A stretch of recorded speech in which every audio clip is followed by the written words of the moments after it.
Hello again, this is part 2 of the video review of the PCD Venture from Virgin Mobile. Alright, so this phone does not include very many apps, which is a good thing because most people consider this bloatware and not something you want. Though I will say that on this phone, it claims, and this is about right, it includes Google Maps, Gmail, navigation, Google Search, and YouTube.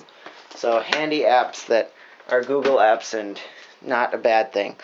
Though, it doesn't have a lot of the extras. But when I turned it on, it, without giving me an option, installed what it called an Essentials pack. And that downloaded all the crap that I didn't need on here, such as BuzzFeed, I don't know what that is. Easy Installer, Facebook, I use that, but it didn't give you the option, so if you don't want Facebook, too bad. My account from Virgin Mobile, in my opinion, a pretty worthless app. All it is a link to their page. Virgin Mobile Live, Yelp. It installs these things that you don't need. And that voicemail is not visual voicemail. It's just a link to call your voicemail. Wikipedia they also installed for us. Facebook actually ran fine on this thing. It wasn't, I can't really show you. I can show you my Twitter. But Facebook, it ran fine. Every now and then it would force close. Same with Twitter. Same with all the applications in general. But it was actually smoother than the Optimus V. Here's my Twitter. Runs pretty smoothly. Well, now it's kind of getting a little jumpy, but it's not bad. And I am able to use it from day to day, though the pixels, they really do show up, because this is a small screen to read your tweets on, I'll tell you that. Alright.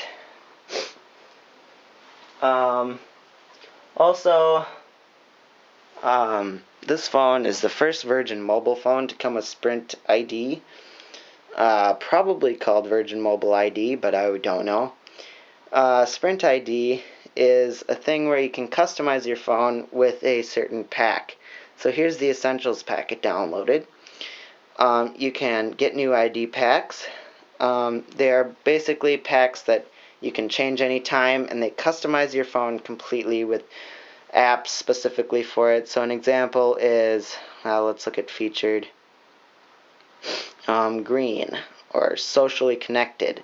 And that'll install apps, for example, that someone would want to look at in this profile. Doesn't seem to want to load. Socially connected.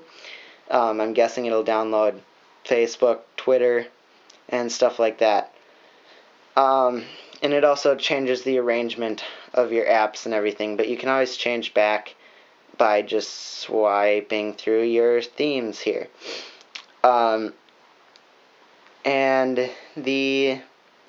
will run this for you, though I tried to download other ones to show you guys, but it did not download, it failed, so I'm unable to show you and demonstrate that feature.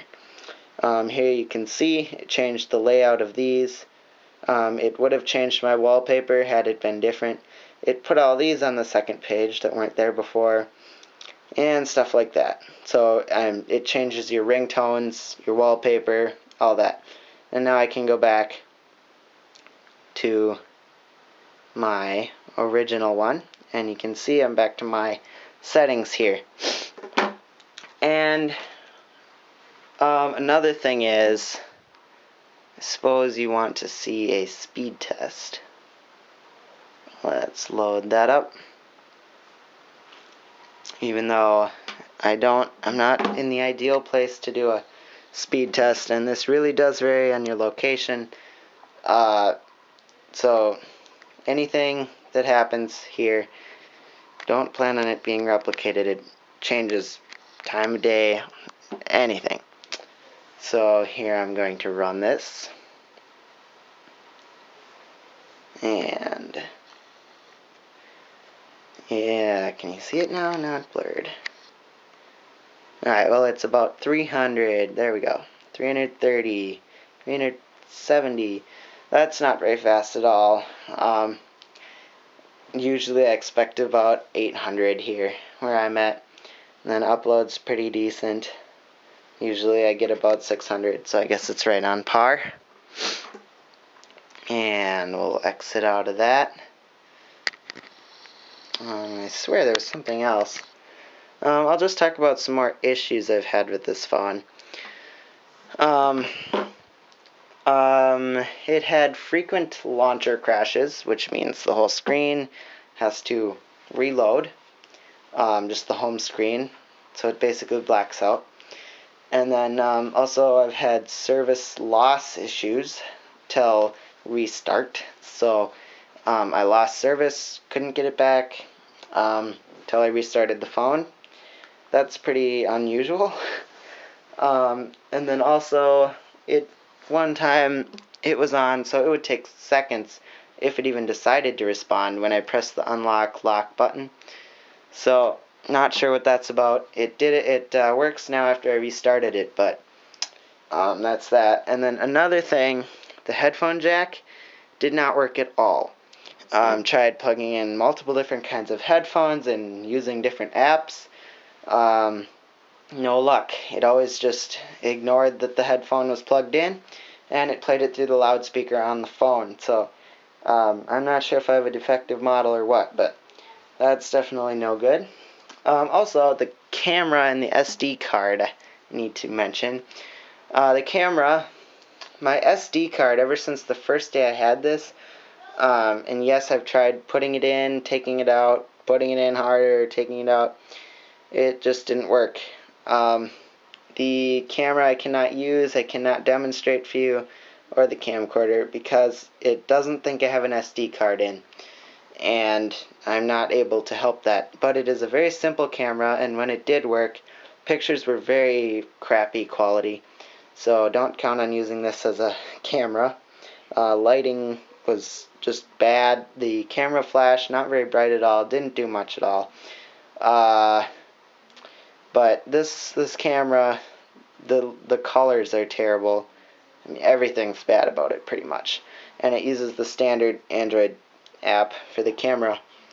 So like I said, the SD card thing, I'm not sure what's up with that, but I could not send pictures because I couldn't take pictures, and overall that kind of messed things up as well. So if you guys have any questions, feel free to ask me on Twitter. You can follow me at Funzier1, Funzier1. You can also leave comments in this video. I do look at the comments, so feel free to do that as well. And thank you for watching.